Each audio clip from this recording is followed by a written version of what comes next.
Hi all, I'm Jeanette Keynes from Jewelry Arts Inc. In this video, I'm going to basically explode the myth that silver and gold are really particularly different. I find a lot of students are really intimidated about soldering in gold because they think it's going to be like a whole new universe. Well, I'm going to show you it's really just the same as working in silver. So I thought we would do a little bit of soldering. We've got a beautiful gold bezel that Susie's made. She's got this gorgeous emerald cut tourmaline, which is very, very pretty. And we've done all our beautiful shaping and we've sanded the bottom nice and flat. We've got our little back sheet. We annealed that, we pickled it, we flattened it, and they're sitting together, you know, looking good. A lot of people think that gold soldering and silver soldering is like this totally different thing. I treat them pretty much identically. The only difference is like when I'm soldering silver, I use silver solder, and when I'm soldering gold, I use gold solder. I use the exact same methods. Now, although gold and silver, they distribute heat a tiny bit differently, but for soldering purposes, I find you treat them exactly the same, they work the same, everything is happy and good. So if you've ever seen any of my videos before, you know it's all about hot and fast, which is exactly what we're gonna do here. Like hot, fast, paste flux, you can do anything. So what we did is we've got some 20 soft solder because this is all 22 right here. And we balled it up, you know, cut up some little squares and balled it up on our solderite board.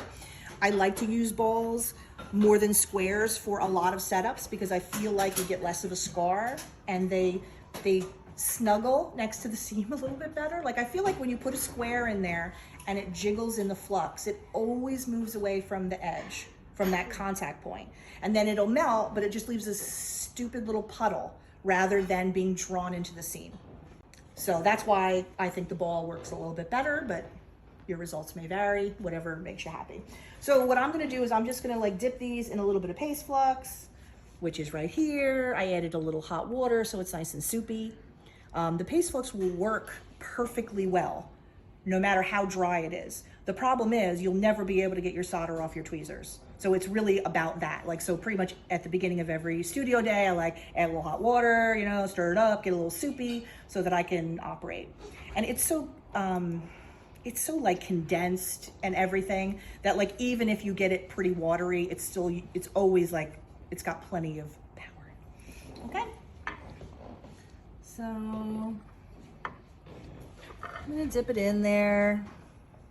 I'm gonna drop it in and I'll just let Alexis get a little shot there. People also get really caught up in like where their solder is placed when they're soldering something down to a back sheet.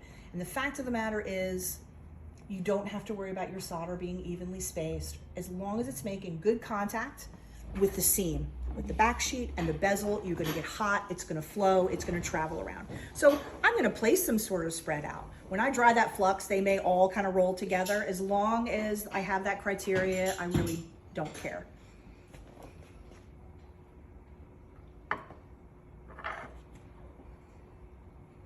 Yeah, I'll probably put, I don't know, maybe 4 pieces in here or 5. These are relatively small pieces.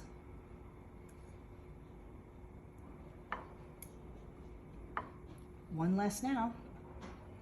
Sorry, Susie, I dropped it into the paste flux. You know, and how you can avoid that is you can put a little bit of paste flux in a little dish like this. But for me, I always find that it then dries out too fast and I can never keep the right consistency. So for me, I just know that when I get to the bottom of this, I've got a nice layer of solder balls in there, but you can, again, make your own decisions as far as what, you know, you want to do. Because it just evaporates too quick for me if it's sitting out in a little dish. Okay, so there and there. I think I'll add one more piece. You get better and better at estimating how much it takes to fill from practice, of course, but I'm always looking for just a tiny bit of overfill so that I can clean it up, you know, without making a real indent.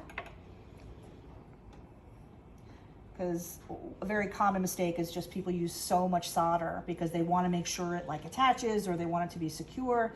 And all that really means is it's messy, you have a shit ton of cleanup, and then even after you've done your shit ton of cleanup, it doesn't look so great. So you know, just start cutting back and see what your results are if you're getting too much. Okay, so I put them in there, and you notice I didn't use a huge amount of flux. I'll probably add a little bit to the outside to make sure that the solder wants to run all around there.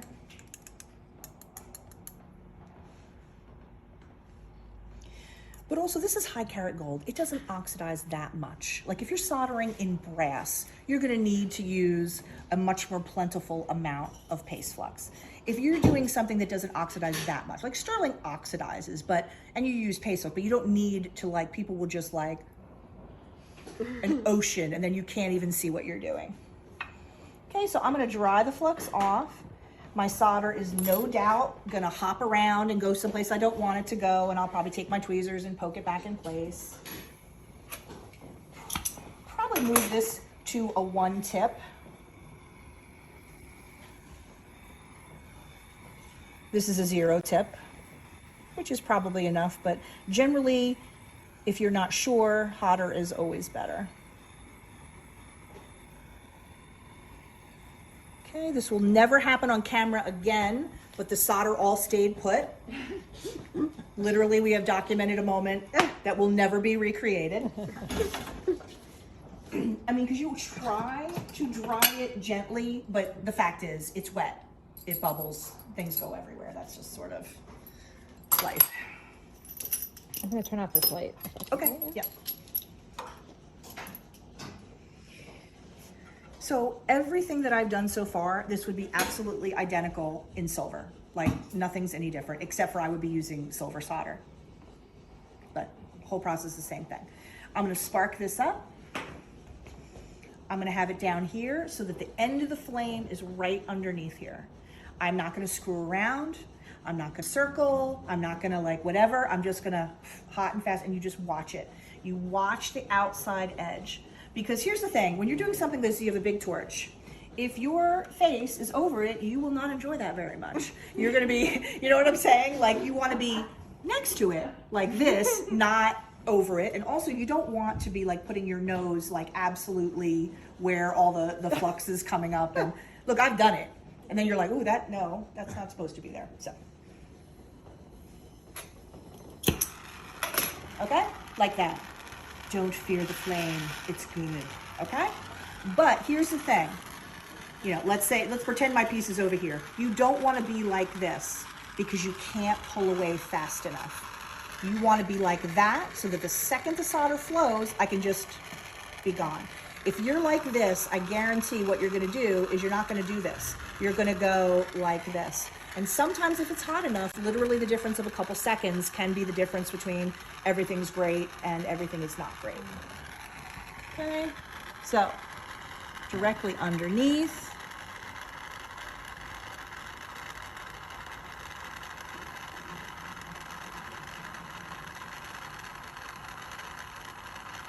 Look at that, that's sexy. That's it. And what I was watching, like I was saying before, is I'm watching for that solder to run around the edge. So to the best of my eyeballs, that looks great and perfect, but you would always then you stop, you let it cool off, you put it in the pickle and you check it. Because let's say you didn't add enough solder or one of those solder balls did something naughty, you just add another piece. It's no big deal. Because sometimes people get real freaked out about they don't want to solder again. And it's as long as you don't do anything too insane, you can, you can solder on a piece again and again and again and again and again. Okay. We'll let Susie put it in the pickle and then we'll do a close up of it. Okay. Okay, sorry. I love it though, that you work blue and then I'm just like, okay, pull it together. Okay. So I just wanted to show, this came out beautifully. The amount that we estimated the solder is good, just a hair to overfill. It needs to overfill it just enough that you're not gonna have a real indent after you file and cut and everything.